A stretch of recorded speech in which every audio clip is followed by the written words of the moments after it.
Coming up this week on Kiss My Collectibles, we talk with Kollector Joe Lalich. Stay up to date with the show and subscribe to our channel on YouTube. Become a member of our brand new Patreon and receive exclusive updates and benefits.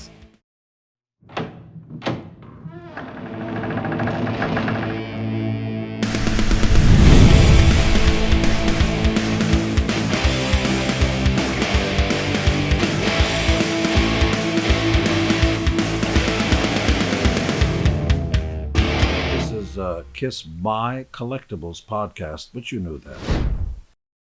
Hello, everyone, and welcome to the next episode of Kiss My Collectibles. I am one of your co-hosts, Jason Herndon, and with me, as always, is... Andrew Scambatti. He's here. I'm so excited. Aren't we all? This never gets old. I never know what to say. What do you say? I don't know. You just introduce yourself. Hey. All right, gang. Yeah. Hey. Hi. Hey. So, and joining us this week on another very special, what do we call these things? Kiss Collector Spotlight. Collector Spotlights. We hadn't done them in a few weeks, so I almost forgot. So, is mine and Andrew's very good friend, Joe Lalich. Hey, what's going on? And you got the last name right, which is great. I figured we butchered for at least 3 or 4 minutes. I'll get it. I'm so Andrew sorry that because we've mentioned you on the last couple of shows and it's always been wrong. So my bad. I will fire myself for that. You guys have a great show. I'll see you later. Okay, we'll see you. Leave the recording going. Yeah, leave the recording going. Right. That's right. Right. Kick me off the show, but I still got to edit it. Right. You've still got to edit. That's the way it always is. Has that ever happened before? That's never happened before. Yeah, but I have really bad PTSD from that. Yeah. Anyway, before we talk to Joe in this next Kiss Collector Spotlight, I have a ton of stuff that I've gotten over the last couple of weeks that I've been saving to kind of show. I know Jason has 1 or 2 things that he has to show. Yeah, let me show mine. It's not nearly as exciting as Let yours, me introduce Jason first, and then we're going to play our favorite game. What's in the box? Were you going to say what's in the fucking box? I was going to say what's in the motherfucking box because Samuel L. Jackson is here. I knew it was coming, but I didn't jump into what's in the box. Yeah, that's not what it says in our little thing that just I went know by. It says what's in the box. Yeah, all right. Yeah. So anyway, Andrew, this box is actually from Andrew. What? And what? What did he send me? I have no idea. Is it a subpoena? It is a subpoena. It's a penis. It's a penis. Going around. yeah, the penis is going around. So, if I've got this story correct, yes. There was a kind gentleman who sent Andrew a bunch of free stuff. Mm-hmm. Was actually the inventor of this feature that we like so much called What's in the Box.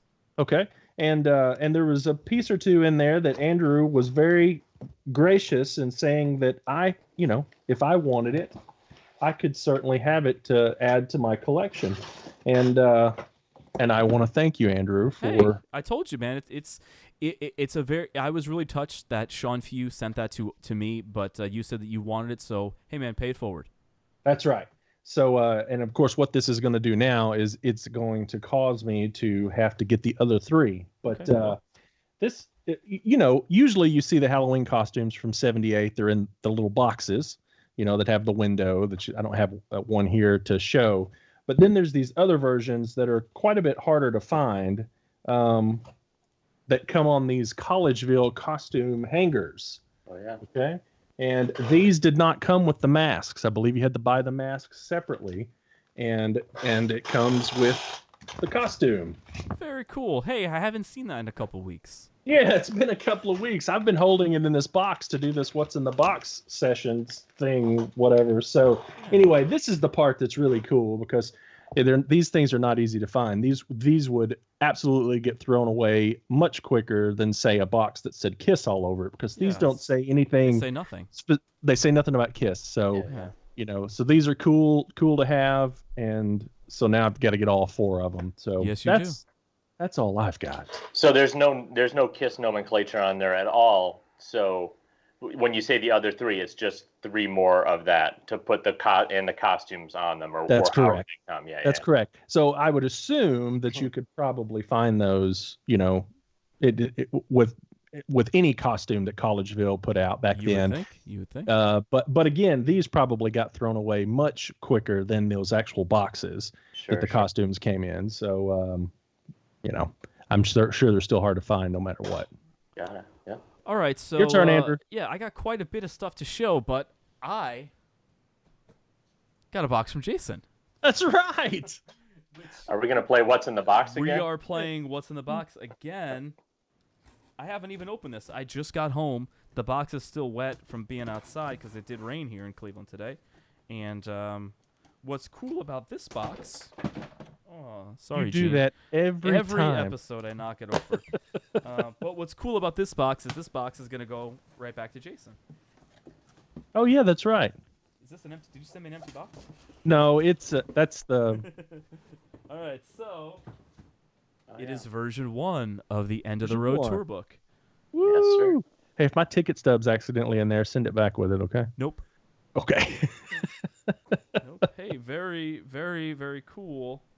Most of the stuff is the same. I have to do what I'm going to do over the next couple days. I'm going to do an A/B of both of them and do a video of exactly the changes between the two. 'Cause I think there's like a couple little things that are changed as well, aside from the pages. But hey, man. So thanks. Very cool. So I'm going to put your Kiss bag, 'cause I got you a Kiss bag. Thank you. Gonna throw that back in there, and then I'm gonna, send it back to you. Yeah, I don't know if we even explained what's going on here, but I bought 3 copies in Memphis, which is version 1, and Andrew bought a couple of copies of version 2, and so Andrew and I are just swapping out. Yep, he's sending me version 1, I'm sending version 2. We said that in the last show. Okay, maybe so, somebody didn't watch the last show. I hope they did. All right, so sticking with tour books, I have a couple of tour books that I do want to show. Okay. We got 3 different ones, so I'm going to start with the most rare and then get to the rarest. Just someone was selling one of these, and I needed one of these in my collection. Crazy Nights tour book. For the first time ever, I did see one without the little thing in the S, and it sold before I can get it. So that's back in the collection. I'm gonna fill up the tour book collection here again pretty soon and try to get them all again. Except for one.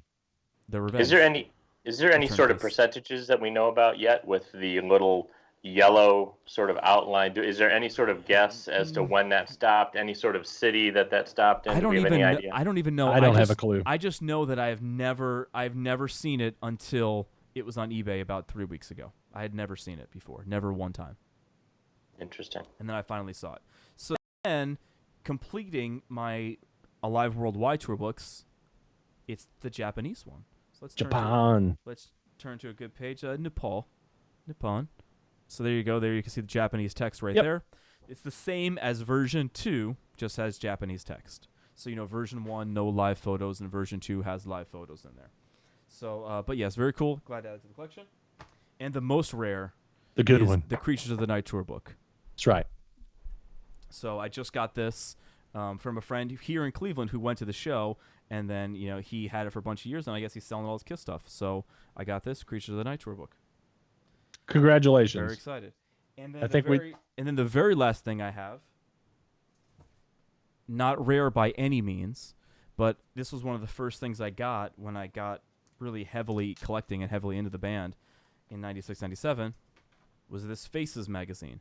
And I had these posters on my walls for many, many years, so they're all included in here, and it's all together. So I'm really glad to add a complete copy of this back into my collection for the first time since the 90s.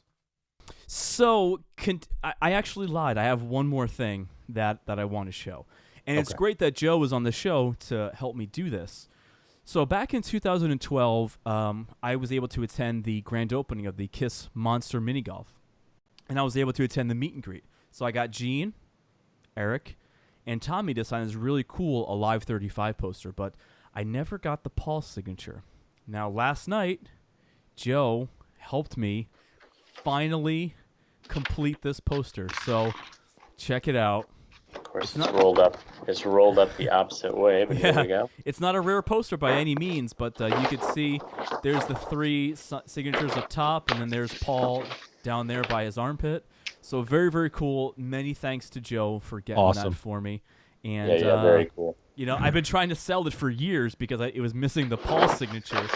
Great. Of course, nobody wanted it, but now it'll be a centerpiece in the collection. Yeah, you better not sell that damn thing. No, listen. Joe is a personal friend of Paul Stanley, and he went all of his. That's right, personal friend. And when Paul watches this, Yeah, because that's what Very Paul is upset. doing. He's Yeah. on the plane, going home from Detroit, watching Kiss My Collectibles. Okay, yeah, Gene might. that's funny. But All right. but no, it was very, very cool of you to do that for me, Joe, and I really, really appreciate it. I never sell signatures, so I'm definitely not gonna start. The only thing that this doesn't have that most of my signatures usually have is I usually get them personalized. But since nobody else personalized it, I didn't want Paul to start. Right. So again, because I'm moving here in like a month and a half, I'm gonna try to work that into the background somewhere because I'll have to change the studio setup. Yeah, it'll be nice. So all right. I'm So excited. before we move on to Joe and talking about his history with the band and collecting and all that good stuff, let's go down under and talk to Nicholas Buckland and see what he has to show us this week. Crikey. Hello.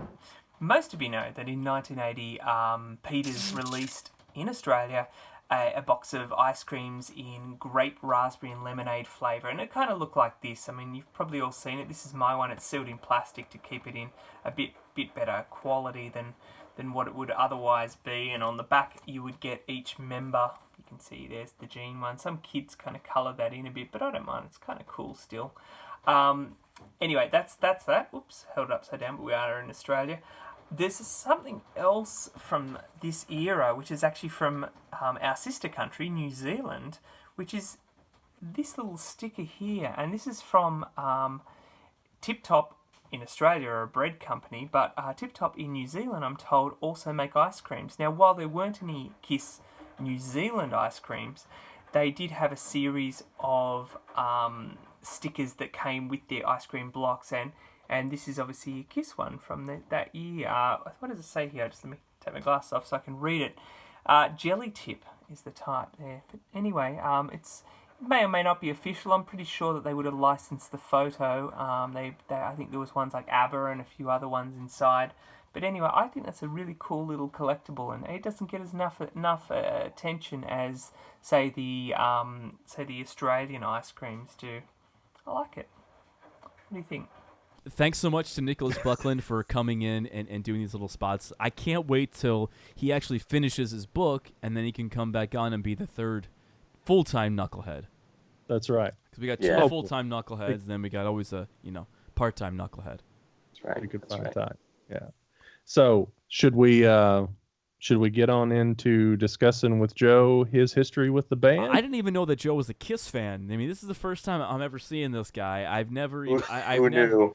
I didn't even know he liked Kiss. I just found out. Actually, I just discovered this Kiss band last week. Yeah, I got it. All right. So Joe, let's go all the way back to the beginning, and just like everybody else that's been on the show as a collector, you're going to tell us how you got into Kiss, how you got into collecting certain merchandise. Just tell us the story. Yeah, I don't remember how the record came into the house, but my first record was the first Kiss record. But it would have been a little bit later, because it would have been maybe when I was 6 years old, it came into the house. And of course, just like everybody else has just about the same story, right? Sure. As a little kid, you look at the cover, and that's if you were kind of predisposed to liking that sort of stuff, superheroes, all that kind of action stuff when you were a kid, this was just like over the top. These people looked like superheroes, and so it was just awesome as a little kid.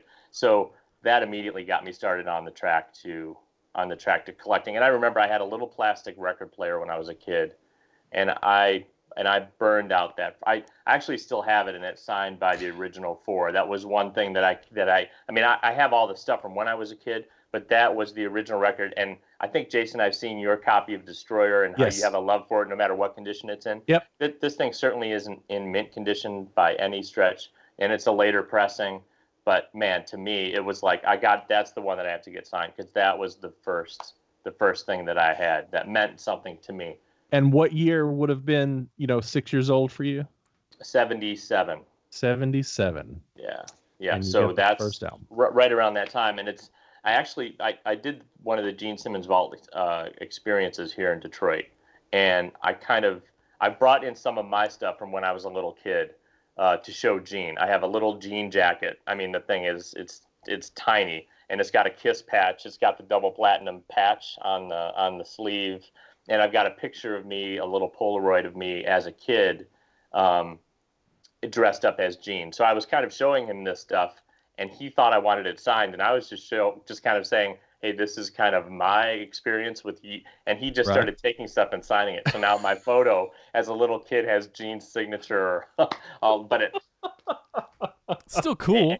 It's very cool. It's very cool. And it's not, I certainly wasn't upset, but I have a copy of the Detroit News when they played here in '77. It's all yellowed, but he signed that as well. That was one of the things that I showed him that I had from when I was a little kid. So yeah, as soon as I got onto the path, my grandmother, parents, everybody just started collecting KISS stuff that they would see around in the news or what clippings or whatever. I actually have the Destroyer puzzle from when I was a little kid that my grandmother helped me put together. And so when we put it together, I didn't want it to come apart. I wanted to have that awesome picture all the time, right? So she took it and sort of wrapped it in plastic and glued it to the back of some papers that my grandfather had from working as that whole side of the family is stagehands. And so he worked as a stagehand here in Detroit. And so it was from the news station that he worked for here in the city. And so I still have that as well. It's like this old mangled puzzle that's still together, pasted and glued onto these old sheets of paper from his job. So that's stuff goes way back. That's so cool. Like I kept some stuff from when I was a kid, but I never, because I was a late 80s, early 90s kid. The stuff I had when I was a kid was 96 stuff. Now again, it's not to say that's uncool, but I mean, no, it's not. No. Yeah. But when everybody has their own experience. But when you put together, a vintage puzzle versus an Entertainment Weekly magazine from 1996, I mean, what's cooler? Let's be real here. This is a collecting show. This ain't Spencer's crap. This is a collecting show. Well, hey, look, I don't want to, I understand this Spencer's crap. So do I. I get it. But there's a lot of that Spencer shit that I have in my collection that I actually really love. Like the 2-foot dolls, very cool. The busts, very cool. Yes, I have that. Those bears, I love those damn things, man. Yeah. I love that stuff. Yeah. So I think the only thing I grabbed up from the Spencer's era were those 2-foot, just because that Love Gun era 77, 78, like that was, the shots on the cubes. Like that was the quintessential KISS for me. So when those dolls, when those dolls came out, I was like, I gotta have those. I just thought they were really, really cool. But those were one of the few things that I bought at that time. I've got both sets out there. I didn't buy them at the time. I bought them later on. Yeah. And so there's Destroyer and the Love Guns. I have those, but I pick and choose that Spencer stuff because there's a million coffee cups and glasses and all of that stuff that I don't care anything about. And but I'm sure I've told the story several times, but that was when I bought those rubber full face Halloween masks and I brought them home and I was 21 years old and I threw them on my bed and I just realized that I spent $200 on masks. I was like, this is ridiculous. And I gathered all that, I logged all that stuff. And then he put the mask on and was like to his girlfriend, or actually his boyfriend at the time. He said, "Do you guys want to sleep together? I'll keep the mask on." And then he was like, "You know what? Now I have to get rid of it." That's right. That's exactly what happened. So we'll edit all that out. No, edit her out. Right. Yeah. So 77, you've got the first album, and you've got parents now collecting things for you. Can you recall if, other records that you started to get that might have had order forms in them? You were right there where you could have ordered stuff off those order forms. I was really young at the time, but I remember, and I think it was a later pressing. It's kind of obviously it's hazy, right? But I remember getting the Mego figures on Christmas morning. I remember dying for those, going up to the local toy store and just dying for those. And so I remember getting the first two under the tree at our house, then went to Grandma's house, the same one where I put the Destroyer puzzle together, and then I got Ace and Peter at her house that morning. So I remember that stuff very vividly. Do you still have those original ones? I do. Yes, I do. Yeah. And I have, unfortunately as a kid, I cut out the boxes and had them playing with the guitars, and I had somebody in the family put a fishing line around them for straps so that they could each hold on to them. And they were up for a long time in my bedroom as a kid because I'm like everybody else, right? I had Kiss plastered all over my walls in the 80s. But that time I was really, really young, so I wasn't really collecting per se. But I have a really vivid memory of my dad and I having to go to the record store to buy the neighborhood, a family friend, their son was having a birthday. And my dad was going up to the record store to buy a record. And he bought the Village People record for this kid. And he said, you can have whatever you want. And I got Alive 2 that day.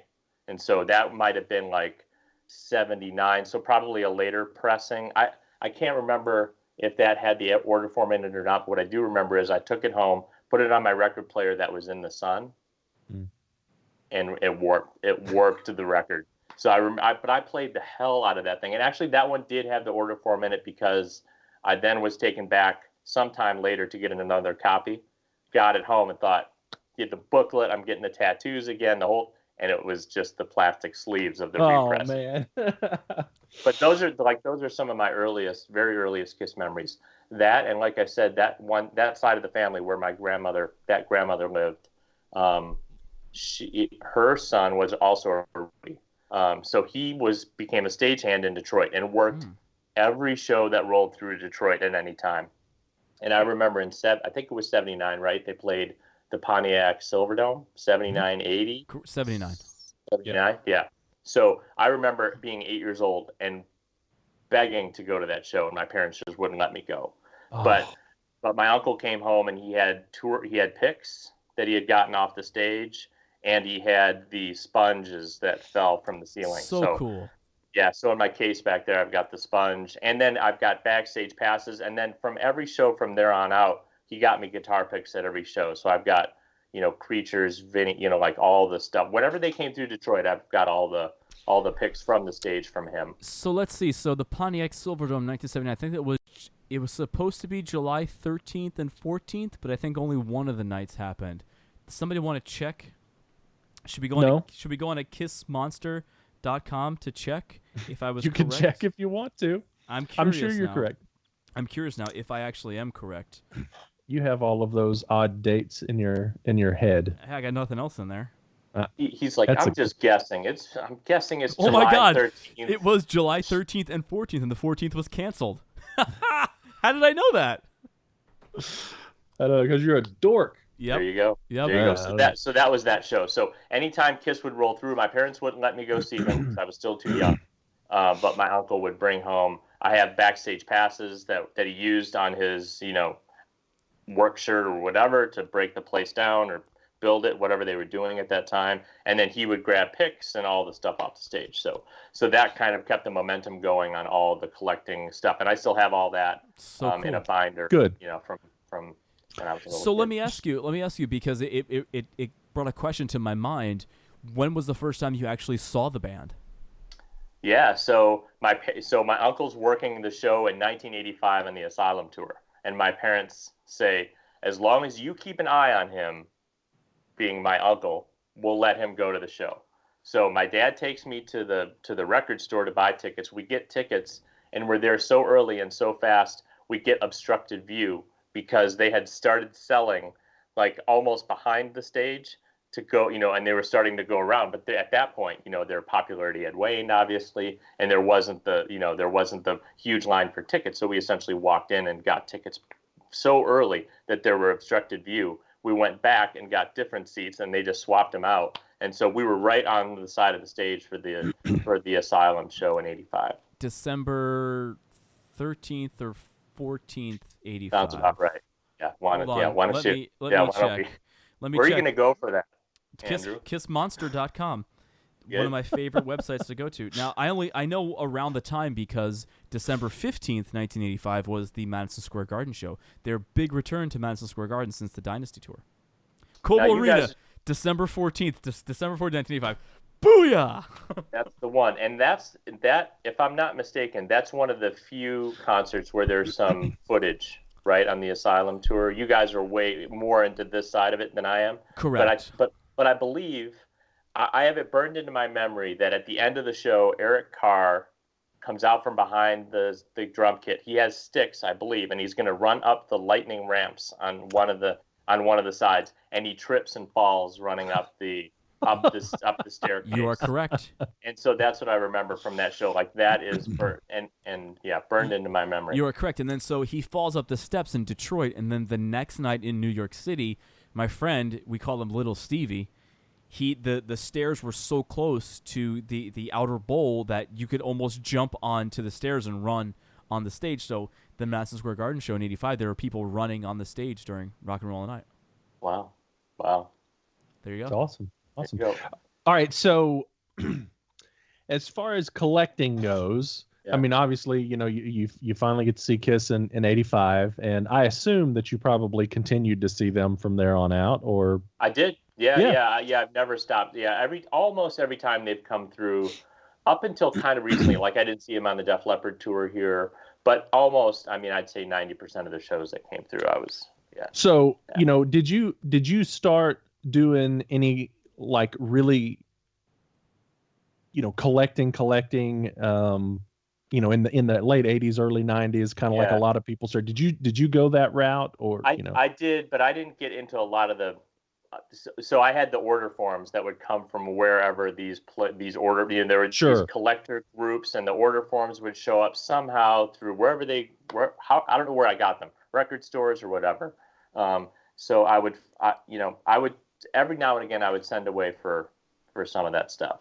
Like I have the Kiss Music Life magazines. Like I have I ordered those in the order form from back in the day. Not, I don't know what version they were or whatever, but I think those came out like what in the 70s, right? 77 and 78. Yeah, correct. But somehow there was this Kiss Collectors network with these order forms where you could still get them, or like people had ordered them from Japan and had them around. So yeah, in the 90s I was starting to order some of that stuff, here and there, but not a ton of the. Like I didn't do the Japanese box set. I didn't do, so it was very, very hit and miss. So since you're in Detroit, did you go to the famed Detroit Kiss convention in '94 where Kiss took back their costumes? I didn't, but I had been to other conventions, at least one other convention. But again, it was kind of hard because obviously with the internet, if you didn't see it in the paper, or if you weren't somehow really connected into these groups, you might not even know. It almost was lucky that you found out that something, you would see it on a tack board at a record store or something, and wouldn't even know that this stuff was going on. So it was kind of more, you got lucky with this stuff. Yeah, sometimes. it was a different world then, and I look back at all of these shows, not just Kiss, all of these shows and events and things that happened in Nashville, which was full of stuff. Everybody played Nashville, and I always thought to myself, as I got older, why in the world didn't I go see, X, Y, Z, A, B, C, D bands when they were in Nashville? It was because I just didn't know. When I saw Kiss on the Creatures tour, the only reason I knew that happened is because there was an actual television commercial that I accidentally caught one day after school watching He-Man or something like that, or whatever was on at the time. I have the power. Right. And I saw that, and I was like, "Oh, Dad, you've got to take me," and we got tickets, and he took me. I was 7 years old. I would have never known that any other way. I was on the tail end of that. We're just accidentally catching stuff, because by the time I was actively seeking out shows to see, which would be '98, I was already logging on to Kiss Asylum, looking up the tour dates, and I was getting them that way. So like, I didn't know that they were coming to the Meadowlands on New Year's Eve. I just happened to see a newspaper ad, and then we just happened to stumble upon that stuff. I mean, the Metal Edge magazine was a big place where you would go to, and you would see the ads for whatever it was, selling Kiss stuff, or whatever, what tours were coming around, what records were coming out. That was like some of that kind of information. That's where I got that kind of stuff. Right. And it was a different time. There wasn't these people that were at each other's throats about who's in the band or who's not in the band, or who's doing this or who's doing that. It was who's a bigger collector, who has the better podcast. Yeah, it was always about, oh, you're a Kiss fan too? well, hey, check this out, or you have this, Yeah. or I have this, or hey, let's go here, or there's this record show, and do you want to come? Or it was it was much more of a camaraderie back then. I mean, there wasn't a whole lot of No doubt. families. It was better. There wasn't a whole lot of families around back then. I mean, now it's a family event. I mean, I saw more families in Grand Rapids than I've seen anywhere. But man, to go back and live those days again, man.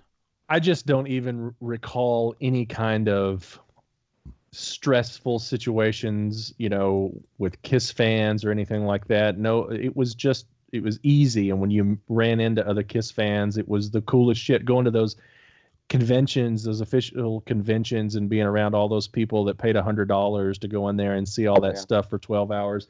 That was great. No one was competing. No one had to have the bigger dick. It was better. I miss those days a lot. So, Joe, you and I are similar because we both spent some time in New Jersey. I know we were kind of... I take that as a personal insult. Why? I don't want to be similar to you, man. Hey, man. Or anybody to know that he was from Jersey. That's right. Right. Hey, man. I'm from Detroit originally, then moved to Jersey. Yeah, so we do have that similarity. Yeah. I've been defending New Jersey, and I've been defending myself from Jason for I don't even know how long. Hey, man, I think New Jersey is actually a great state. They call it the Garden State for a reason. It's actually a lush and beautiful state. It is. I thought it was the armpit of the country. It's not. It's not. But I mean, here's the thing. I mean, if I didn't live in New Jersey, I probably wouldn't have been as big of a KISS fan as I am, because as a kid romanticizing all things New York City, KISS was a New York City band, and there were so many events that I went to in the New York and New Jersey area because the band knew where their roots were. It was very cool. So living in New Jersey, did you ever go to any of the famed New Jersey KISS Expos back in the day? Nothing back in the day, because I was in Jersey a little bit later in the 2000s. So yeah, those quote unquote famed conventions are only sort of myth to me. I've done some of the more recent ones. I think Jason, you were talking about them earlier, the ones that Keith and Peter have thrown. But nothing back in the day. It was like we just said. It was a different time. It really was. It really was a different time. Yeah. So, go ahead, Joe. Sorry. Yeah, you wish that we had the camaraderie now, but the accessibility. So it's like a give and take, right? Because obviously the information's at your fingertips now, but the camaraderie, it just is. Yeah, there. But maybe because everything was so few and far between, that's why we had that camaraderie. Maybe if we had the access back then, we would all hate each other back then too. It very well could be true. And it probably would be. It probably would be. And there's plenty of camaraderie now. There's just a lot more strife in all of this mess. It's silly. It's silly. It is silly. Makes me angry. All right. So Joe, let's, I know you weren't as much of a merchandise collector. You definitely have some stuff, but I know that you're a big vinyl guy. Yeah. So you want to talk about how you got into collecting KISS vinyl? I mean, obviously you had it in the beginning and stuff like that, but when did you start, getting into different rarer pressings and things like that? Yeah, I would say probably about 5 years ago. For me, when maybe a little bit longer, maybe about 8 years ago, when the whole vinyl resurgence happened, and I went into the closet and pulled out all the old vinyl that I had, Van Halen Diver Down and Michael Jackson's Thriller and the Police Synchronicity and Rat Out of the Cellar. Like that was like those are the pieces of vinyl that I remember having as a kid, along with the KISS stuff. Right. And it's weird. Like I have some KISS bootleg vinyl. Like the Barbarize. You guys know that one, I'm sure. Mm-hmm. Yes. Have you? Yeah. So I've got that one. Like so, some of this stuff sort of creeped in, but I never sort of focused on it. But then like when I bought the high-end turntable and really got serious about it, that's when I started really delving into, all right, so what are the variations? What's the stuff? And I'm a guy who goes right for the high. I have a sickness. I go right for the high-end stuff. Like if it's available, if it's out there and I can afford it, even if I have to stretch it a little bit, that's the stuff that I go for. I don't know what it is. I think the rarer the better for me. And so, so that's the kind of stuff that I've gotten into recently. the records that I'm sort of concentrating on right now are Rock and Roll Over, Creatures of the Night, and Lick It Up. Those are the three for me.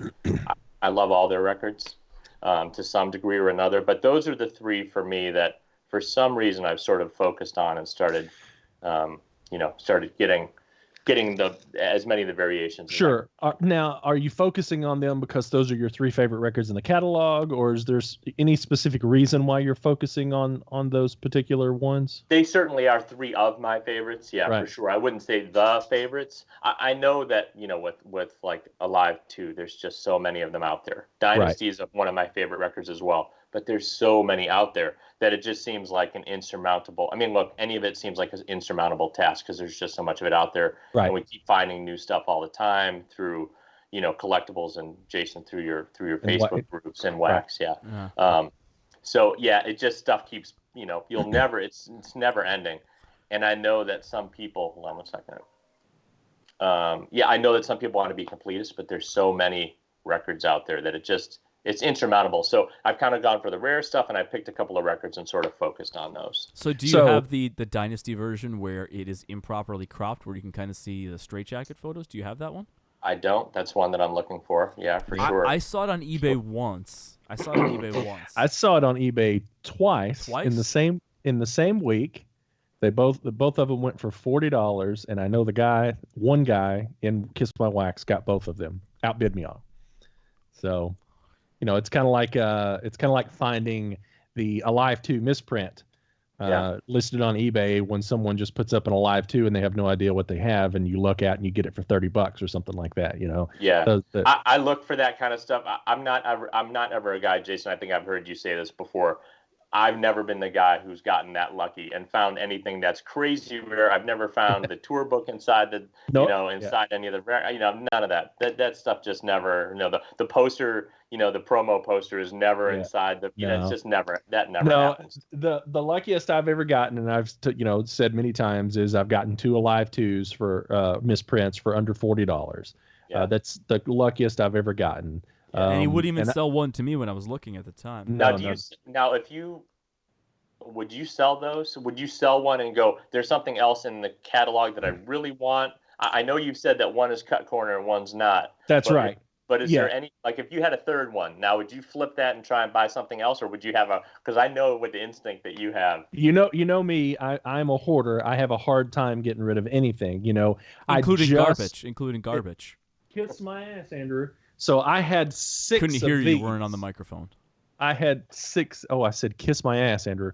So I had 6 of these sealed. And I was talking to, our good buddy Joe Odell the other day, who just happened to land a complete set of the Hotline buttons on the cards.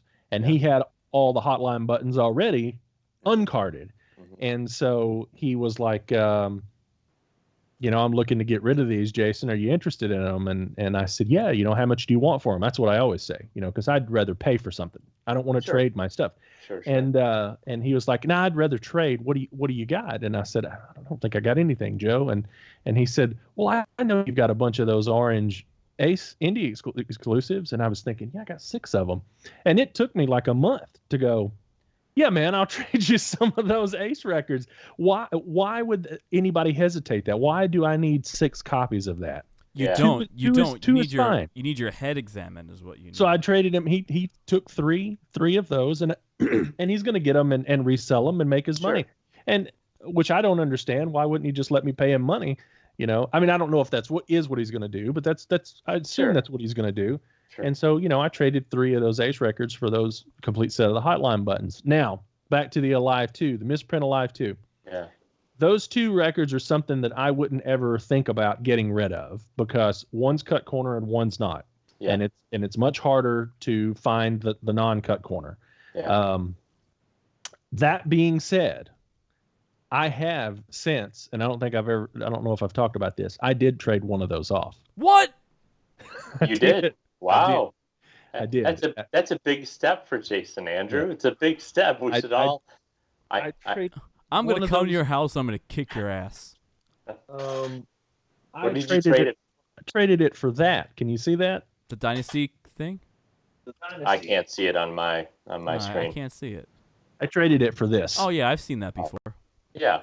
I'm gonna flatten that next time I see you. Please don't. So yeah, sometimes when an opportunity is there to get something that you don't think you're ever going to see again, or you're going to have to pay out the wazoo for it, and someone is looking for something like that, it was difficult, but I did make myself give up one of those.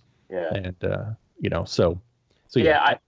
I don't have a lot of doubles of stuff, but I would, if I did, I certainly would. I would flip that stuff out for stuff that I needed or wanted or whatever I was shooting for at the time. Listen, I flipped a Monster Tour book for that Faces magazine. Right. Because I had a double of that, and I was like, I don't need all of these, so I flipped it for that. Here's my latest thing. My latest thing is my good buddy Danny Dabbs is going to get rid of his Bally Pinball machine. I've never heard of this man before in my life. That's right. I think he pays you, what is it, $100 a mention? Is that what it is? Is it advertising for It's Danny? advertising. Yeah. And so he's going to finally get rid of his Bally Pinball machine, which is beautiful. And in fact, Joe, at an event that you and I were at, the Indie Expo, he got the back glass signed by Ace. Yes, he did. And he's going to sell me that, and I've got a little money set aside, but it's a good chunk of money. It's not something that I just have that I can just go spend. So I've been saying for years that I've got all of this non-essential KISS stuff that for the last probably 7 or 8 years has been in tubs in my storage room, and now it's down here in my basement. In it's tubs. It's still in tubs. It's Spencer's stuff and that, so I really think that I'm going to start trying to unload some of that stuff. I just saw that those Funko figures are selling for $500 a set. Yes. I mean, that's a good chunk of the money. Here's the thing, like, they're selling that hot now because you couldn't get KISS Funko Pops, but now they're going to be releasing another set. I mean, they're different costumes and different pops. Right. But right. It is going to bring the value down once those hit the market. It probably will. So I probably need to, if I can get $500 for those, I definitely, that'd be a good chunk towards it. Yeah, I've got them. I've had them. Really? Yes. Wow. Those are high ticket items. I mean, those go for some change every time they go for sale. I discovered it, several months ago when people were saying I had discovered it several months ago, and he's like, I got him sitting, dude, in a tub right out here. So anyway, I think I'm going to start, purging some of that stuff to get this pinball machine, and none of that stuff is duplicates. It's all, Well, and I would imagine that when you have the pinball machine sitting in your house, it's going to mean way more to you than a bunch of Funko Pops. Or even the Spencer stuff that you haven't even really looked at in 20 years or whatever it is. You probably don't even remember what you have in No. So that's one thing I've really tried to do as a collector, is really tried to streamline my collection, get stuff that I really love that means something to me one way or the other, and the rest of it, I have no problem letting go of it. I just have no problem. So. Yeah. Well, you and I have had this discussion. Yeah.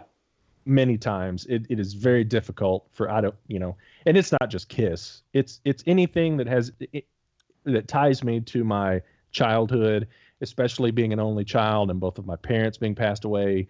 I have a hard time getting rid of things. Yeah. And all jokes aside, Andrew, I'm not talking about trash. I'm talking about stuff that connects me to my childhood. You're an orphan too, Andrew. I would never insult that. What I do insult about you is there was a time during our original podcast where the camera panned down, and not only did I see your legs that were so white that I couldn't tell where the sock ended and where the leg began, that I just saw mountains. He just wears really high socks. Yeah, I just saw mountains of these empty boxes, to the point where, like, I made Jason send me the end of the road tour book first. So I'm like, Jason, I know you got boxes laying around, and he was like, yeah, I don't even know if I have one. But he's probably that's what I make fun of. I mean, if you want to keep mementos from your childhood, it's the same way why I kept that confetti from the Cleveland show, which we're recording this on a Thursday. I go to see KISS this weekend. I'm going to buy another tour book so I could do my tour book trick where I open it up and catch the confetti in the tour book. I'm going to do that, but I would never make fun of you for that. I make fun of you for keeping the garbage I get it. I don't You keep know, garbage. You keep garbage. You have 15, I do have boxes. You have 15 copies of some of the same pressing of Anomaly, not even different versions. That's not garbage, though. That's garbage. That's garbage. Yeah. My buddy Pat Lucero has been trying to get me to trade him a couple of copies of that. No. Just give Pat Lucero the copies. For the a Mark annoyance Slaughter of the excursion annoyance record that I don't have. Yeah, the annoyance of being friends with you and having to deal. Just give him that. Jeez. It's so interesting how we all collect differently, right? You have multiple copies of something, and you would dearly love to have that excursion record, I'm sure, because I know what a huge Mark Slaughter fan you are, and Slaughter fan, and you would think that would just be like a no-brainer. I've got 5 of these, and you would just think that would be, for me, that's why I have multiple copies of the things that I do have multiple copies of it, so I could trade it if it came up. Like I've got 2 sets of all of the Hysteria box set exclusives. Mm-hmm. So I've got 2 of all of those, and they're all sealed. And I'm just waiting for the time where I either see something that somebody has, are you interested in trading, or I see something come up on eBay where I'm like, oh, I can offload 3 or 4 of these copies, and then I can use that money to buy something that I really want. So it's, that makes perfect sense. No. And I'm not saying it doesn't. I totally get the concept. I get it. It's just something in my brain that it makes it difficult for me to get rid of things. So, but enough about me. I don't know how this became about me. Because we hate you, and we're trying to. It's always about you, Jason. No, it's not. It's always about Andrew. It's always about Jason. Yeah, I know. So let's talk about some of the rarer vinyl that you have. Show some cool stuff, Joe, and show us and talk about how you got it. Talk about why you got it, and then talk a little bit about the history of the actual item. Yeah. So if we're talking about vinyl, I've got a couple of pieces here. So this is one of the tougher records to get. It's the Argentinian Lo Mayor de Kiss. So this is and of course, because of our audio only people are hearing what you're saying, but our video people can't see it either because it's got that horrible glare. How about, you want me to take it out of No, I don't want you. Jason will have a heart attack. But no, we can see it. Yeah, that's good, Joe. That's very cool and such a cool 77 photo. Yeah, and so these records, right? I'm usually a stickler for condition, but we all know that the stuff is so rare that it's tough. That if it comes up and it's something that that I can get, I'll just take it in almost any condition because who knows if you'll ever see one this year, next year, 5 years. It's just really tough. Exactly. That stuff's really tough. And actually, Jason, that was through Wax. There was a guy selling a bunch of his South American stuff as a lot. Yep. So I bought that as a lot from one of the guys on there. And I don't really ever post stuff that I want. I don't really ever post stuff for sale on Wax. I'm kind of a lurker, But when something comes up that's really interesting to me, I'll try and I've never heard of this group before. Should look into it. It's good. Stop. Let's see what else. So this is another super tough one. We've seen some people talk about this online. This is the famed Burns Media. We all know about this. I just listened to the audio content of that today, A Rock and Roll Over with Kiss. It's one of the coolest radio programs from the 70s that I have. There's that one, then there's the 13 Biographies with Alison Steele. Right. Just super cool stuff. That is beautiful. Absolutely beautiful. And as we all know, you see the Burns Media, Crystal Gale, and is it Kansas or somebody else? $10 all day long. And you see them all over the place. And as a Kiss fan, when you see that giant B on the cover, you go, "Oh my God!" And then you go, "Oh, it's." Even now, there's a Crystal Gale on, or at least there was a Crystal Gale now that's on eBay that someone has the word Kiss in the title just so it pops up in search. Correct. You see it? Yeah. So I just did that here because whenever we talk about stuff, I was looking on eBay. So the first thing that comes, Crystal Gale, Burns Media, Kiss. It's $5. So then right after that, there's a Burns Media Volume 3, Radio Industry, Burns Media, Crystal. There's 2 Crystal Gales, 3 Crystal Gales. Yeah. Then there's a Candace, another Candace, and that's it. No Kiss. Yeah. No Kiss. Yeah, so I think the speculation is maybe that the Kiss vinyl was the first one that came out because of some of the markings on the record. I know there was some speculation around that. So But And they're who lesser knows? run or something like that. Yes. Right, and they might have been pitched by the radio stations more because they didn't know what this thing was, and Right. Right. yeah. So Right. I'm So looking through it. Ki- Nothing. No Kiss. I tried a couple different things. No Kiss. no, I yeah. it comes up so rarely. I did buy mine on eBay. Oh, that's where I was going to go. I How did you obtain it? I think that was maybe 2 years ago. So I got that one. Yeah, that was an eBay thing. It was one of those ones where I have, like you, Jason, I have some keyword searches set up. Sure. And the first thing I do, I'm sure like everybody else these days, you get up and you check your phone.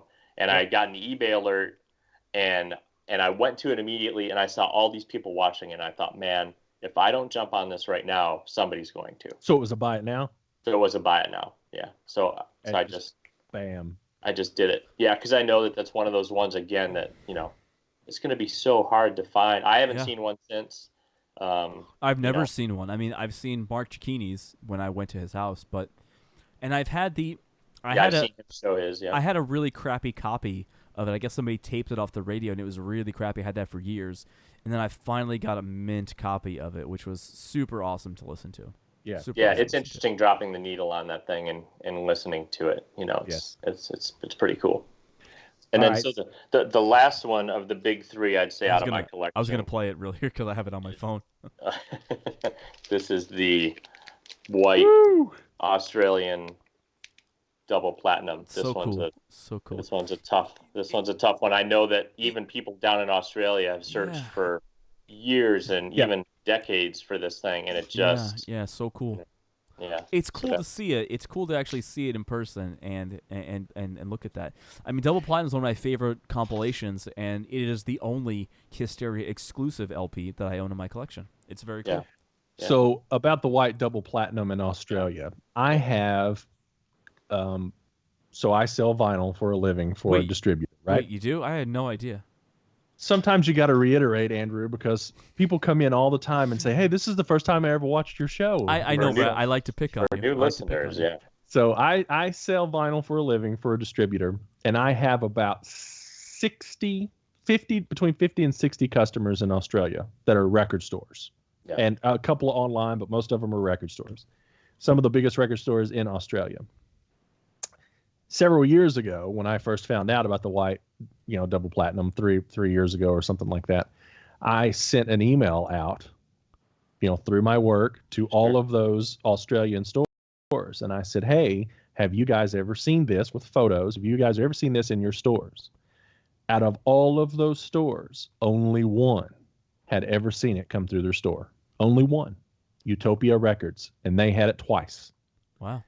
No one else, and these are big stores, some of these I'm customers. Sure they're churning through backstock all the time. You would think, None of them have ever seen it. Most of them had never heard of it. I was just going to say, were they even aware of its existence? A few of them were Kiss fans and were aware and are active online and stuff like that. But most of them had never even heard of it.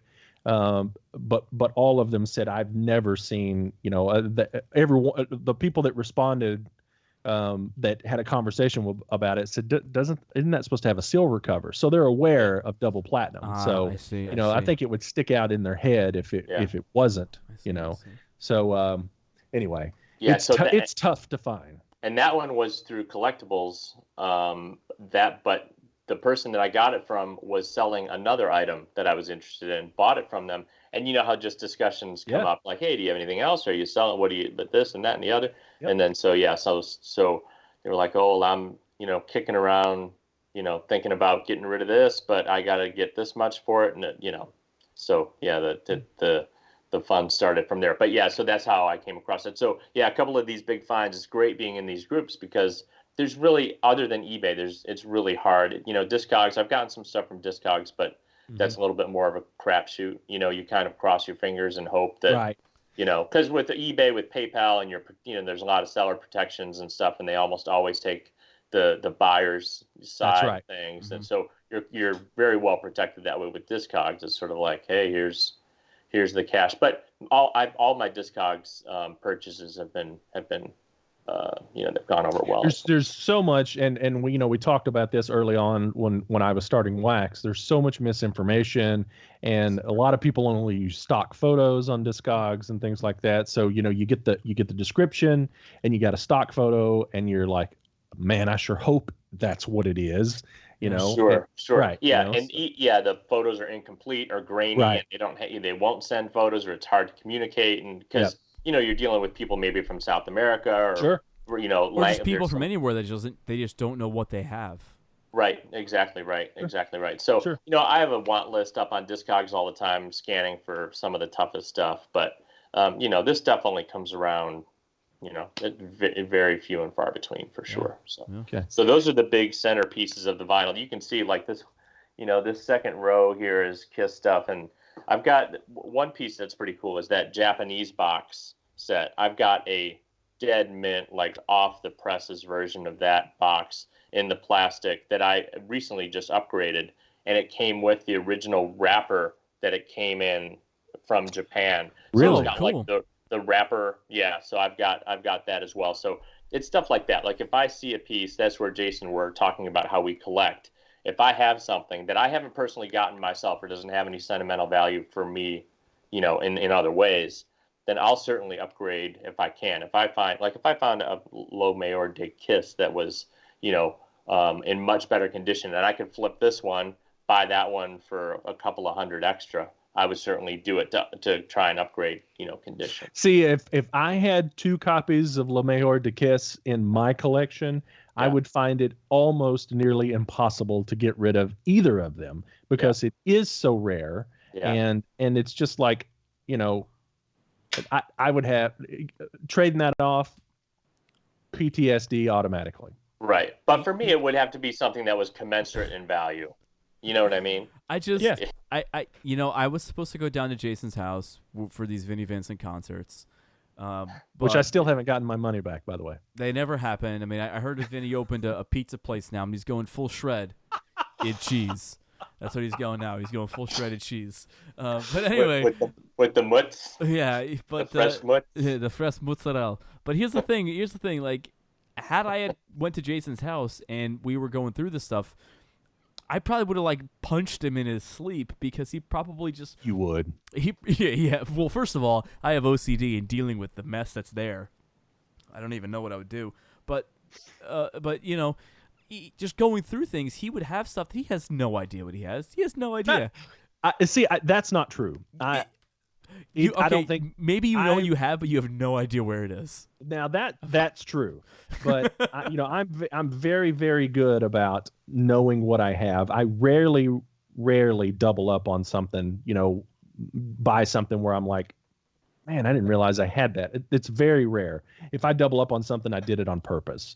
Usually. So anyway, but enough about me. So let's talk about.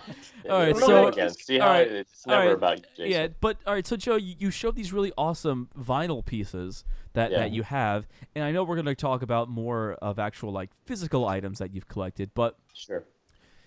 Let's keep the list short. 2 things off the top of your head, and I'm not talking about upgrades of what you currently have. 2 unique items off the top of your head, Kiss vinyl or Kiss vinyl related, that if you could have them, what would they be?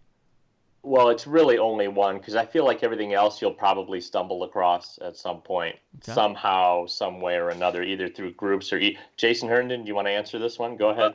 The best of Kiss from Japan? That's the one. That's the one everybody's looking for, right? Yes, it is. Yeah. Yes. Yeah. So that's the one. I firmly believe I'll never have a copy.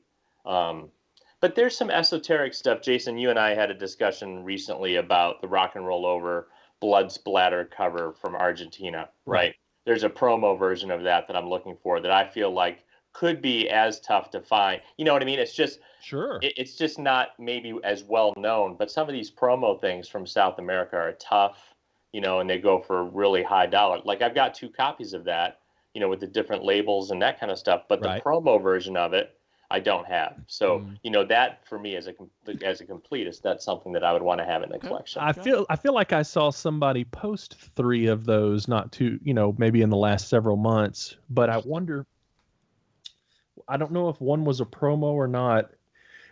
Does one of those versions of those records have a laminated cover? I don't know. The ones that I have don't. But it Nor seems do like, mine. yeah, and it seems like the laminated cover is a weird thing as well. Like that kind of comes and goes. That doesn't even seem that consistent, Yeah. So I don't know how that happened or why that happened. Yeah.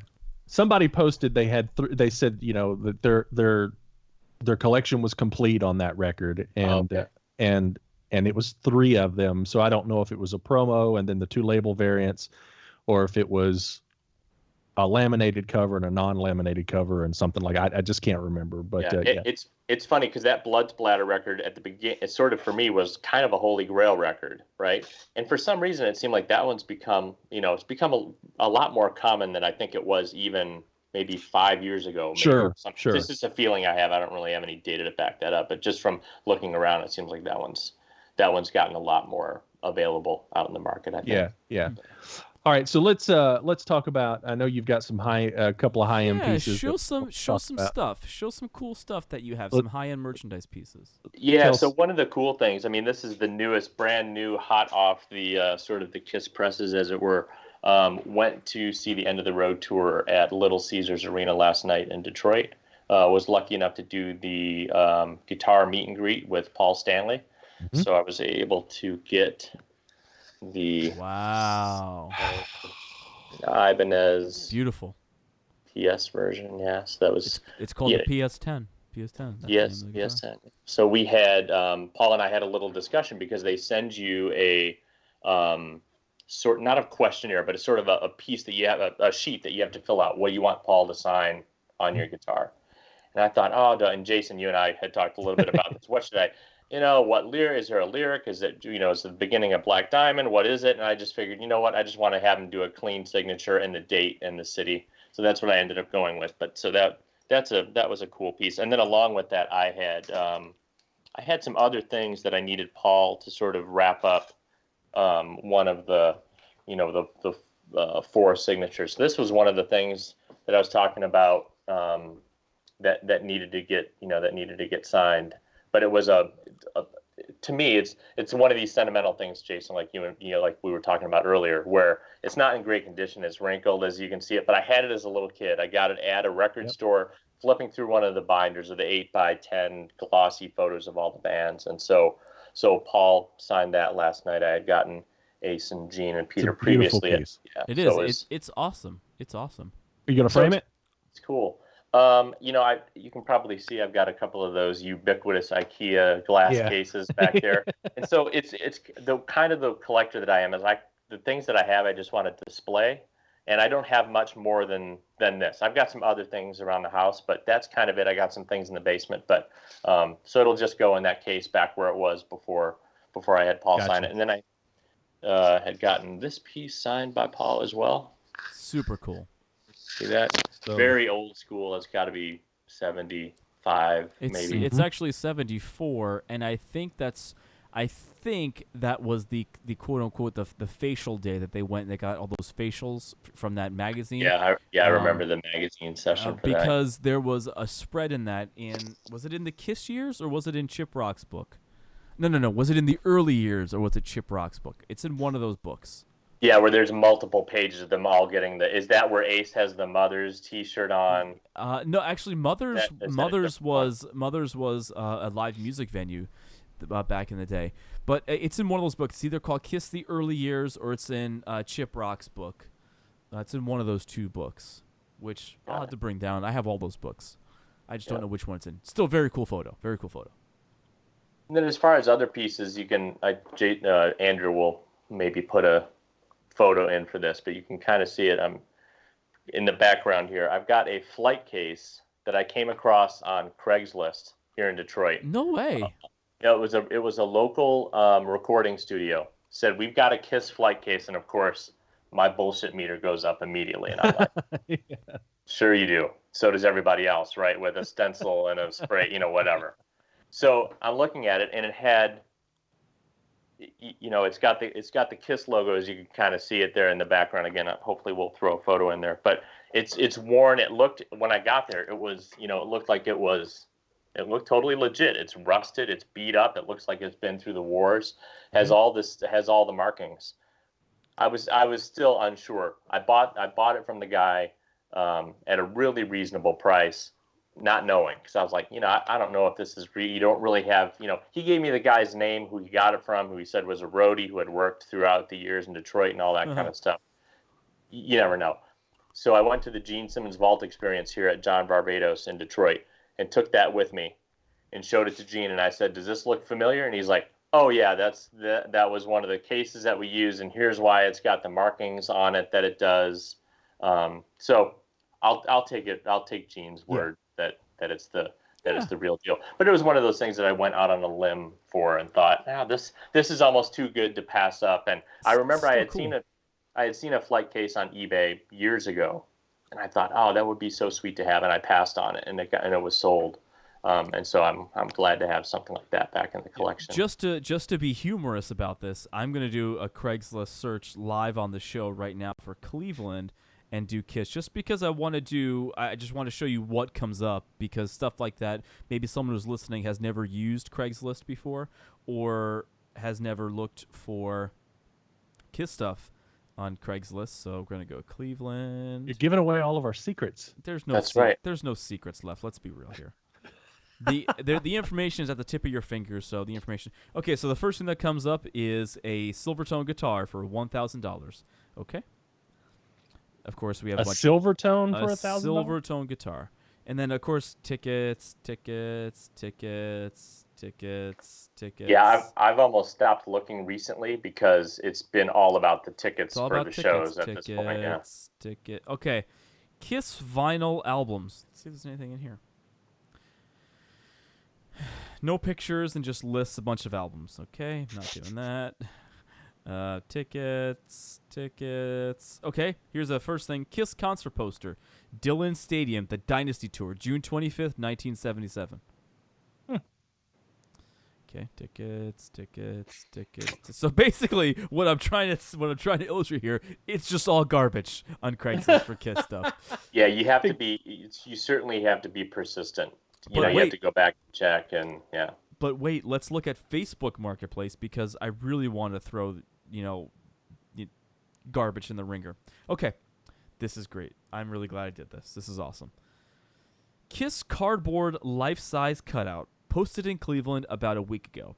So it's that original blue cardboard cutout from the reunion era. So, you could buy it new for like $50. You could still probably find it for $50 to $100. Guess how much it is? $1,000. $350. Yeah, lots of people. People have heard End of the Road, yep. Last Tour, and I've even thought on eBay recently, I cannot believe the amount of a coin stuff that is coming out of the woodwork. I don't know if you've experienced this, Jason. Oh, yes. That's all I look for on eBay.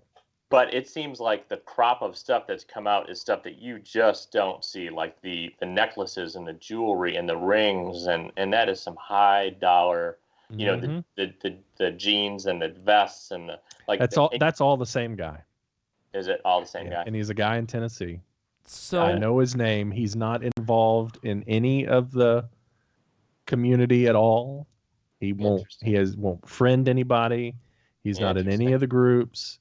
But Nicholas knows him, and he uses everythingkiss.com all the time for how rare something is. He'll put a screenshot of that item.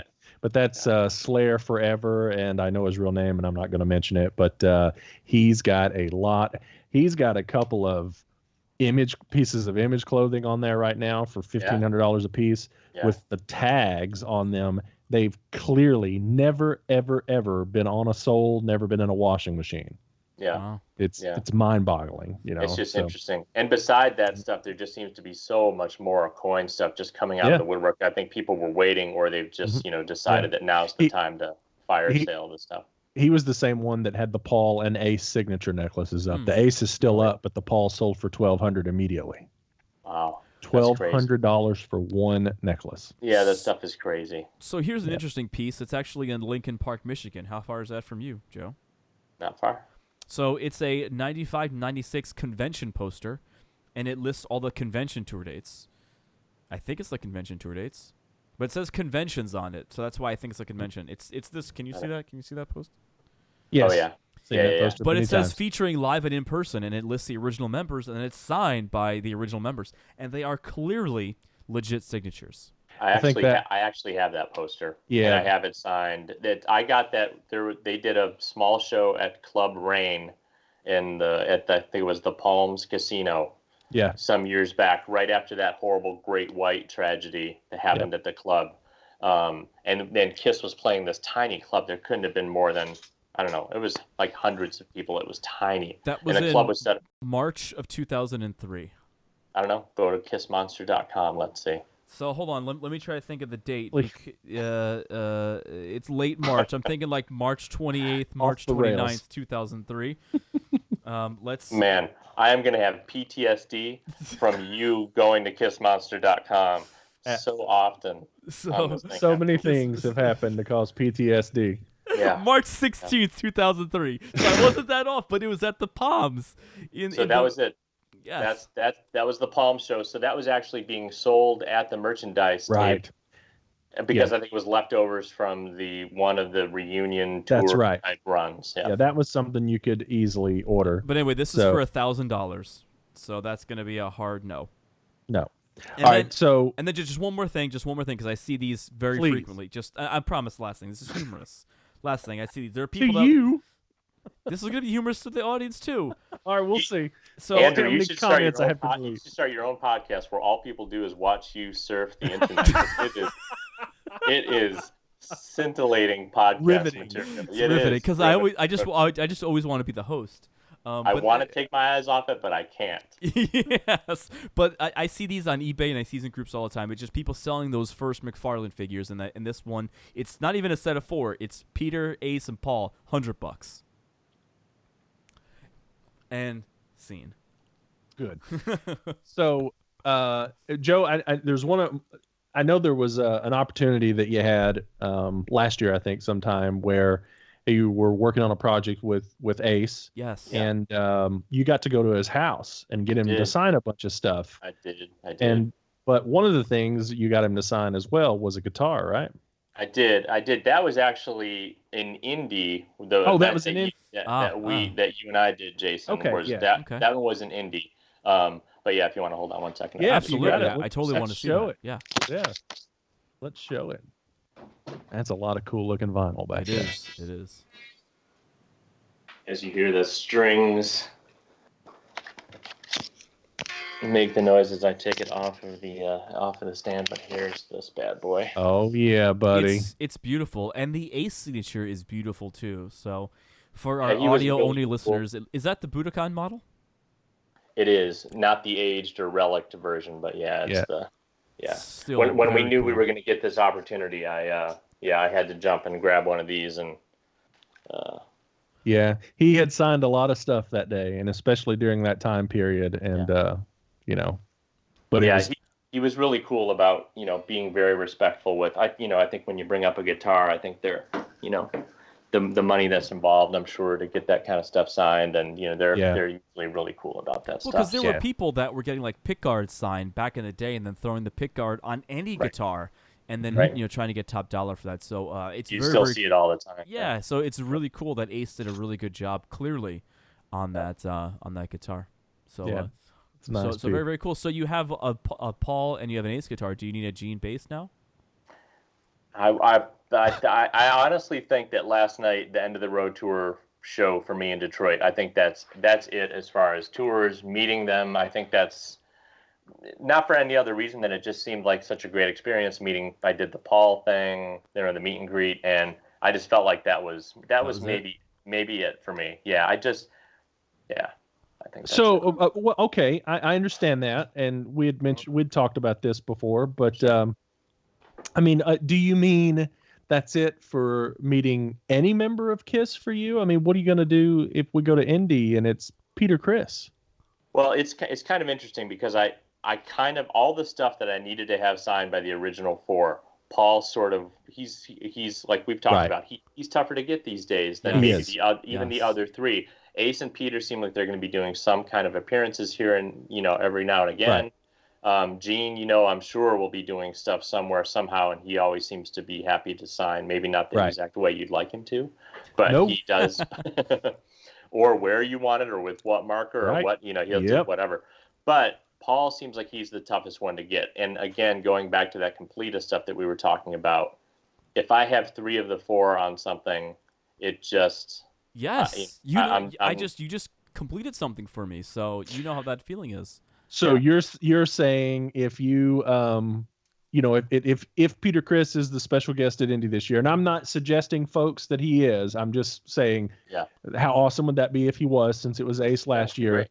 You're not going to carry anything in there to get him to sign where other members would have to sign it as well. I don't think so. Just because I feel like it would be so tough to get I do have a couple of things where. Say it louder for the people in the back. Yeah, I honestly don't think so. Now, that's not to say I won't have him sign something, like I have photos of kind of a series on my wall of the band applying makeup way back in the day, and I thought that was a cool thing to do. Mm-hmm. I have one of Peter. If I found a better photo that I liked, like I might do that to get him to, in my mind, upgrade what's on the wall or whatever. Gotcha. But I just sort of feel like I do have one thing signed by Ace that's on an original 4 photo, another one of those promo photos like I showed earlier. Mm-hmm. But then that chase starts again, and I've got to lick it up with Paul and Vinny, with Gene and Vinny on it. But, Eric Carr sadly is not around. So that one I don't feel like, that's just obviously impossible. So that one doesn't hurt me as much as, something that needs to be signed by the band. So. Right. Got it. Yeah, so I feel like I probably won't get anything signed that needs to start another chase, because I just think it's going to get tougher and tougher. I feel the same way as you. Sure. And you don't anticipate that you will be, chasing them to any other shows, that show is going to be your last one. Is that what you're saying? I kind of feel like that might be it. Yeah, I kind of feel like that might be it. It was in my hometown. Now, if they did one last, which I'm sure they will, right? Madison Square Garden, the Forum, maybe even Detroit, who knows? I don't know. Last night felt so final for me, just from the emotions of the show and meeting Paul and all this stuff. It just felt final, and it kind of feels like if I know you've gone to one show already, right, Jason? I have. Memphis. You've gone to 1 or 2? Andrew's. I've gone to 1, and there's 3 more that I'm going to. So imagine going to the show that you thought was your last show and going through whatever that felt like to see it. Like, this is the last time I'm going to be experiencing this, and then sort of tacking on an experience like another show. Like, I just feel like that was kind of the line in the sand for me, and that might be it. So we'll see. You never know, but I just Listen again. I'm going to compare myself to you, because I feel the exact same way that you feel about getting other band members to sign the same item. I mean, I have stuff that I need Ace, Peter, and Bruce to sign, which is fine. I could easily get those. But as far as starting anything else with any of the members, I'm talking Gene, Paul, Ace, Peter, any member living, I won't do it. I won't do it because the chase is very hard. I've been very fortunate that I've been able to complete all of the things that I've wanted to complete. And when I see the show at Mohegan Sun later on, which I don't know when this is in relation to that, but later on from this current point, that might be my last show. It very well might be. So I might go through the same things that you're going through right now. It kind of feels like it might cheapen the emotion of what I felt last night to be saying, okay, this is the last time I'm hearing this song and this song, the last time I'm hearing the rumble before the show and the curtain drop. Like this, I was kind of in that mindset of this is it. Just because I didn't have any other tickets and because I had done the meet and greet like we had talked about, I just felt like this is it. So I don't know. We'll see. Fair enough. We'll see. And what's odd is I have other signed stuff by like Eric and Tommy with the meet and greets that I've done in the past that don't have Gene and Paul on it, and those don't bother me for some reason. That's interesting. It's the original 4 stuff that has stuck in my craw, because I just feel like it's tougher to get those guys. They're never ever together, obviously. Yeah. They're and you gotta you have to go to this state or that state to I flew to LA to do the Peter Criss thing, and so.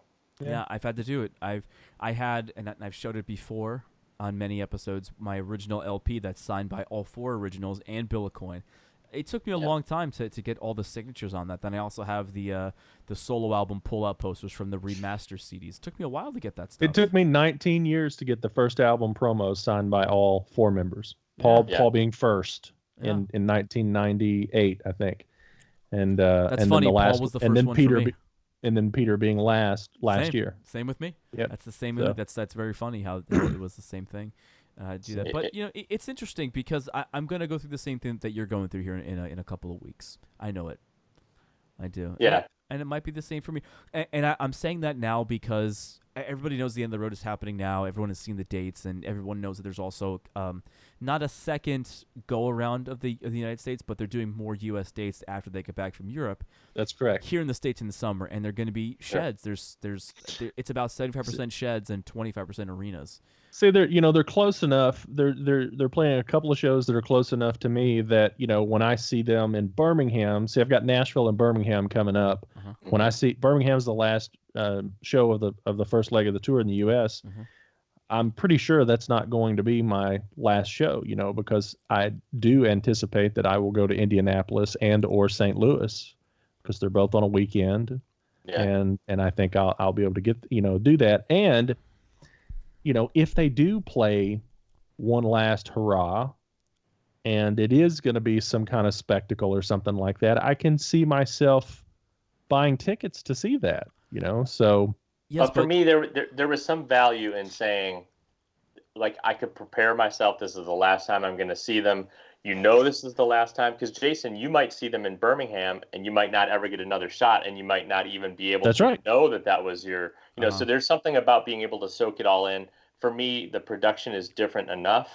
It's different enough, I guess, that, they're adding some new gags here and there that I've seen some of the stuff on YouTube, but to see it in person that one last time, full bombast, I felt like that was it for me. Yeah, but let me open this question up to actually both of you guys. I mean, I don't want my last time seeing Kiss in a shed. I want to see Kiss in an arena. That's why I was so excited that this tour was coming around in the wintertime and it was going to be in arenas because Kiss is an arena band. I agree with that. I don't like seeing them in sheds, and I think the last time I saw them in a shed was, when did I see Rock the Nation tour? Maybe? What about the Def Leppard tour?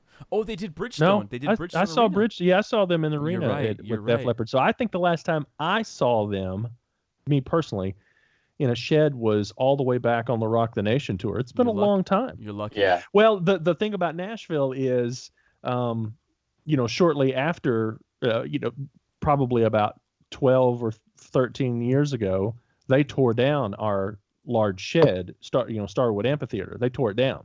Good. They should do that all around the country. Right. They tore it down, so there were no sheds to play. So when Kiss would come, they would play. They had to play the arena. They had to play the arena. Now we have a new shed that's on the river out there in Nashville, but it's only like a 5,000 or 6,000 seater. Yeah. It's the shed they tore down was an 18,500 seater. So and was on the outskirts of Nashville. So I don't think they would ever play this 5,000 or 6,000 seat.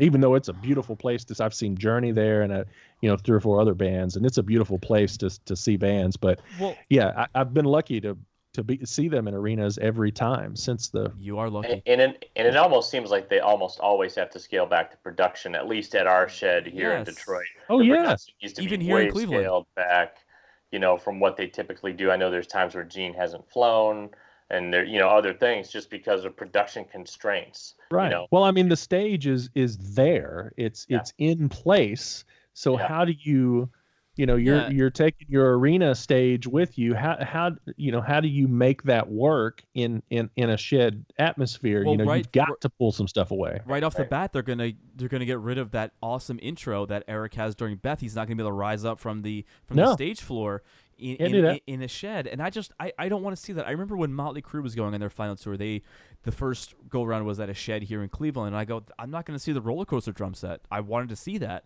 right? And then I remember when they announced that they were coming back again and doing an arena, I was like, I was there, and I was there second row, right in front of Nikki. It was incredible. It was incredible. He got stuck in Nashville, by the way. So I don't want to go and see Kiss again on this little abridged run in the summer and have my last time seeing Kiss in a shed, even if I'm prepared to say my goodbye. I don't want to do that. I really do not.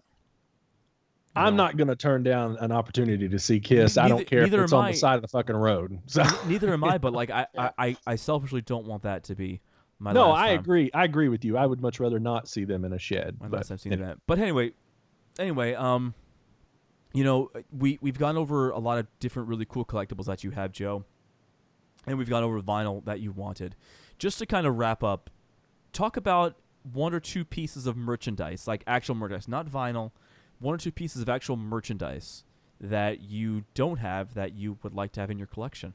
Yeah, I think it goes back to some of that vintage coin stuff that I never had as a kid, but wished I would have had. The makeup kit, stuff like that. The radio controlled van, the guitar, the toy guitar, stuff like that. Yeah. But it's that there's no real burning desire for that stuff. If it sort of came around and it made sense and the money was right, or maybe I could flip something that I have that it doubles of, or that kind of stuff. But there's nothing that I'm dying to have. But there sure is stuff that would be cool, and back in some of the cases that I have back there. So I don't disagree.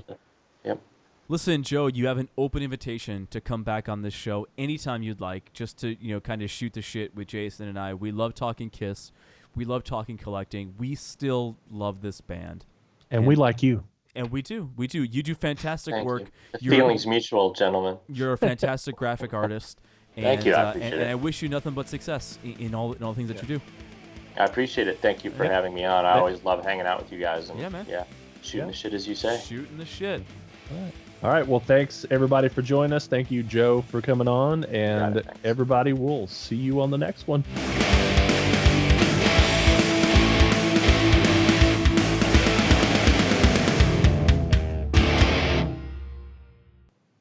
We will continue without you. Okay. That's right. Oh, and Jason, you have to use your famous saying, and of course you're fired. Yeah. I already fired him before you got on the call.